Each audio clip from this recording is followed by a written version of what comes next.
Halo sobat tonton dimanapun kamu berada, selamat datang kembali di channel ini. Kali ini saya akan ceritakan sebuah alur film yang sangat seru. Karena itu siapkan cemilan, duduk manis, simak rangkuman film The 33.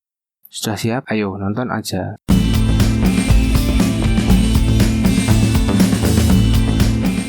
Di negara Chili, banyak pria di kota ini yang bekerja sebagai penambang emas. Mereka bekerja di tambang San Jose. Di antaranya ada Mario, Alex, Don Jose, Dario, Elvis, dan Gomez, anggota kru paling tua yang akan pensiun dalam 2 minggu lagi. Hari pertama yaitu tanggal 5 Agustus 2010, Mario, Alex, Dario, Yoni, Edison, Jose, Gomez, dan Luis, dan para pekerja lainnya menaiki mobil truk pengantar untuk menuju tambang San Jose. Saat berkendara melewati gurun, mereka berpapasan dengan Carlos, seorang pekerja transplantasi asal Bolivia yang sedang berjalan menuju shift pertamanya di tambang. Bus tidak berhenti untuk menjemputnya. Sebelum giliran kerja mereka dimulai, Luis menyerbu masuk ke kantor atasannya, Castillo. Saat mereka memeriksa stabilitas terowongan di bawah tanah, dia menemukan pecahan kaca. Luis menjelaskan bahwa cermin ditempatkan di antara celah-celah gunung. Beberapa cermin itu telah pecah, yang berarti gunung telah bergeser. Luis yang mengkhawatirkan keselamatan anak buahnya berpikir bahwa tambang tersebut harus ditutup. Castillo tidak setuju dan menyuruh Luis pergi. Di luar, Edison mencaci maki Carlos karena dia berasal dari Bolivia, di mana para pria menggali timah, bukan emas. Semua orang kembali naik ke sebuah truk yang membawa mereka ke tambang melalui satu-satunya pintu masuk dan keluar, sebuah terowongan sempit. Carlos dengan cepat merasa sesak. Di dalam situs penggalian, sekitar 1.700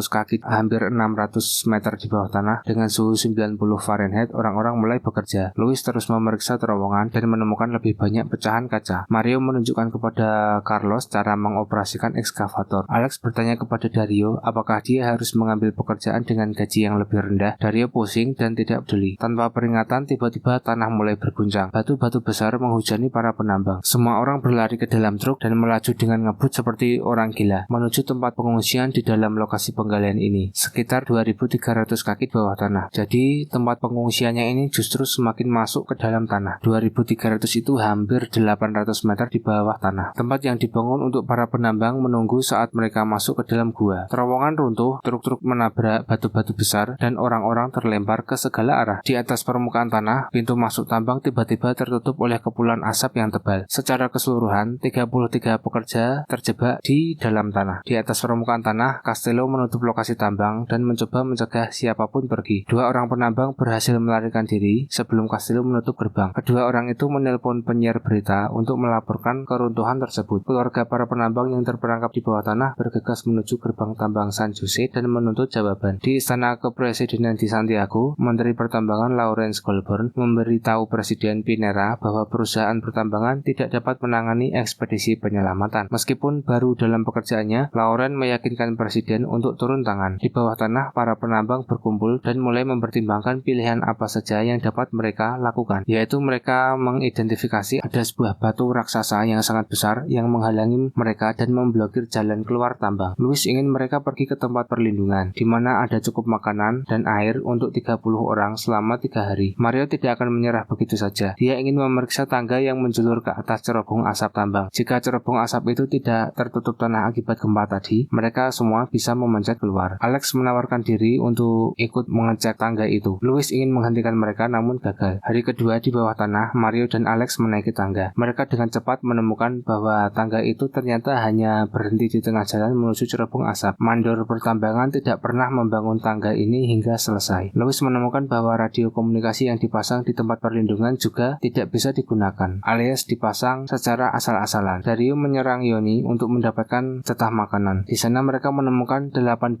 kaleng tuna, beberapa bungkus kue, dan beberapa karton susu. Mario berhadapan dengan Luis yang tahu bahwa tangga itu tidak akan pernah selesai. Luis sudah putus asa. Butuh 1 abad bagi para penambang untuk menggali sedalam ini, dan perusahaan pemilik tambang tidak akan pernah membayar untuk penyelamatan mereka. Dia yakin mereka akan mati di bawah tanah. Mario dan Luis hampir baku hantam, tetapi ketika Dario memulai memakan jatah makanannya, kerusuhan pun terjadi. Mario menenangkan para pekerja lain dan mendapatkan rasa hormat mereka. Mereka menempatkannya sebagai penanggung jawab cadangan makanan. Di atas tanah, Lawrence tiba di lokasi tambang. Maria menghadangnya dan tidak akan membiarkan lewat sebelum dia bersumpah akan menyelamatkan orang-orang yang terperangkap dalam tambang. Maria ini adalah kakak dari Dario. Kemudian Castello memberitahu Lawrence bahwa dia mencoba mengirim tim penyelamat ke bawah cerobong asap, namun cerobong asap itu runtuh, terlalu berbahaya untuk mencoba melakukan penyelamatan lagi. Ketika Lawrence menyampaikan berita tersebut kepada keluarga para penambang, Maria menyerangnya karena telah mengecewakan mereka. Presiden Piera memanggil Andre Sugaret, seorang insinyur pertambangan yang sangat dihormati. Andre memberitahu Lawrence bahwa bahkan jika mereka mulai menggali dengan segera, dibutuhkan waktu sekitar 8 hari untuk mencapai titik di mana orang-orang itu terperangkap. Kemudian yang semakin memperumit masalah, lapisan batu bisa saja menyebabkan bor berbelok menjauh dari tujuan pengeboran. Menjangkau para pria pekerja ini akan menjadi sebuah tantangan yang sangat besar dan mereka tidak punya banyak waktu. Kemudian hari ketiga, di bawah tanah, Mario membagikan jatah makanan yang sedikit. Para pria berhasil menyalakan kembali lampu-lampu di tempat perlindungan yang membangkitkan semangat mereka. Ketika mereka mendengar suara mesin dan menyadari bahwa mereka akan diselamatkan, suasana hati mereka meningkat. Hari kelima, suara mesin terus berbunyi tanpa henti, tetapi kadang rusak karena batuan gunung yang sangat keras. Andre menjadi tidak sabar dengan Lawrence ketika pria itu mengajukan terlalu banyak pertanyaan. Keluarga para penambang telah mendirikan kemah di luar lokasi tambang dan mereka berdoa di sana. Lawrence yang tidak dapat menjawab apakah orang-orang yang terperangkap itu masih hidup, merasa tidak berdaya saat berbicara dengan mereka. Dia mengorganisir sebuah camp yang akan menyediakan tempat tinggal, makanan, perawatan medis, dan sekolah untuk para penyelamat dan keluarga para penambang yang terjebak. Maria menemui Lawrence dan berterima kasih kepadanya karena telah menepati janjinya. Di bawah tanah, Dario berjuang melalui proses penarikan. Jose menghibur dan berdoa bersamanya. Hari ke-8, camp harapan sudah berdiri dan berjalan. Katie dan Scarlett memasak makanan. Jessica mengajar anak-anak para penambang. Istri dan calon istri muda Yoni bertengkar tentang siapa yang akan menyambut Yoni pulang. Kemudian hari ke-14, sebuah bor akhirnya mencapai kedalaman tempat perlindungan itu, tempat pengungsian ya.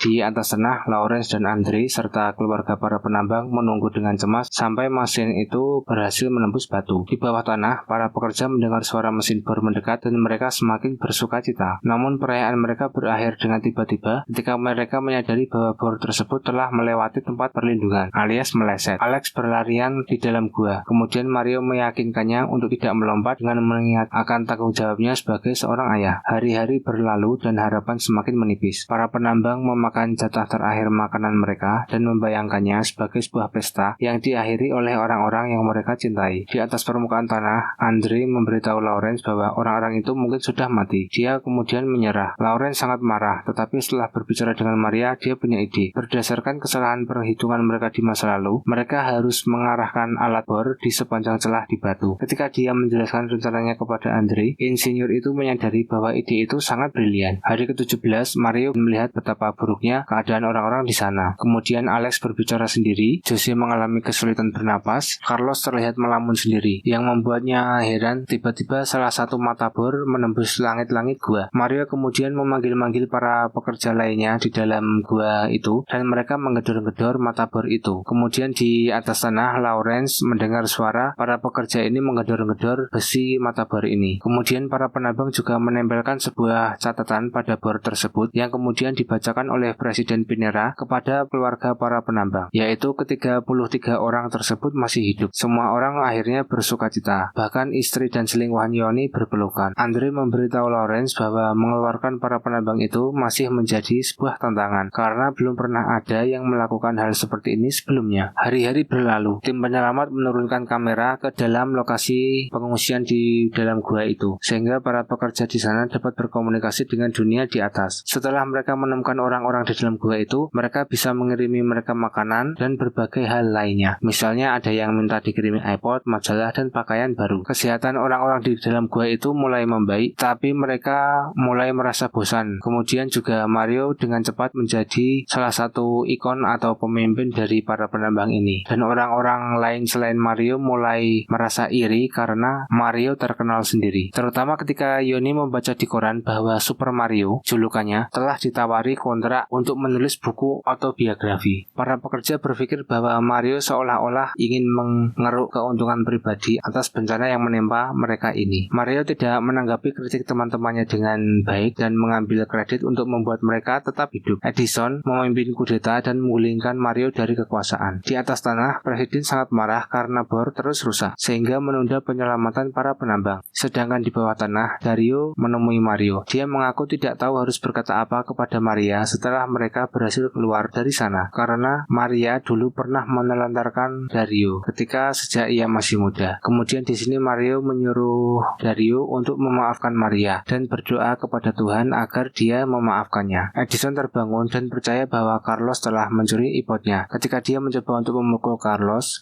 menarik pisau ke arahnya, hampir saja membunuhnya. Mario melerai perkelahian mereka dan meminta maaf karena telah membiarkan ketenarannya atau kepopulerannya ini menguasai dirinya. Akhirnya semua orang termasuk Edison dan Carlos memeluk Mario dan menyambutnya kembali ke dalam kelompok. Hari ke-58, Louis mendengar suara bor mendekat dan menyadari bahwa bor akan menabrak balok penyangga besi jika terus melaju di jalurnya saat ini. Jika menabrak balok penyangga besi ini, maka akan merusak mata bor dan menunda penyelamatan mereka lagi. Para penambang memberitahu Lawrence dan Andre bahwa mereka harus menggunakan ledakan terkendali untuk mengeluarkan balok besi di bawah tanah. Mereka bersedia menanggung resiko itu, yaitu cukup berbahaya karena meledakkan sesuatu di dalam tanah dengan cadangan udara sedikit itu bisa memicu keruntuhan gua yang lain. Di atas tanah, keluarga mereka tahu bahwa kedua orang itu, Mario dan Dario, akan segera diselamatkan. Jessica akan melahirkan tetapi menolak untuk meninggalkan lokasi tambang. Kemudian istri Yoni memutuskan untuk meninggalkannya, sementara selingkuhan Yoni diundang untuk datang ke lokasi ekstraksi oleh Maria. Sebuah kapsul ekstraksi akan membawa para penambang keluar satu persatu, seperti sebuah lift di supermarket. Lawrence dan Andre memberitahu para penambang bahwa karena ketidakstabilan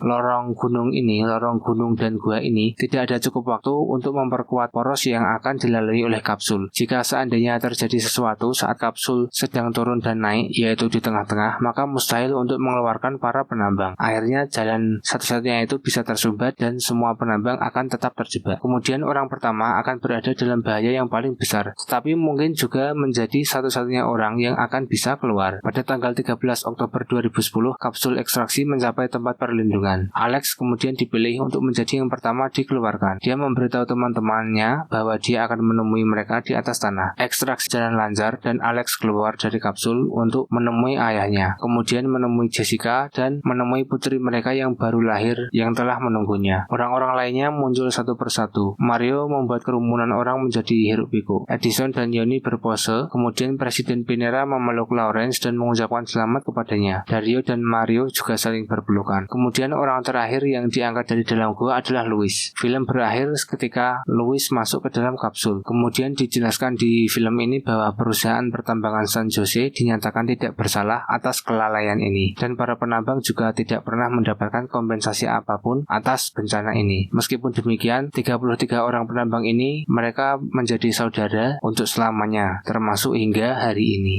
Baik sobat nonton, tonton juga alur cerita film lain dari channel ini. Kalau kamu ingin film favoritmu aku ceritakan, tulis saja di kolom komentar. Jangan lupa untuk klik like, komen, dan juga subscribe, serta bunyikan lonceng biar kamu menjadi orang pertama yang tahu ketika aku upload video baru. Terima kasih sudah menonton film ini, sampai jumpa lagi.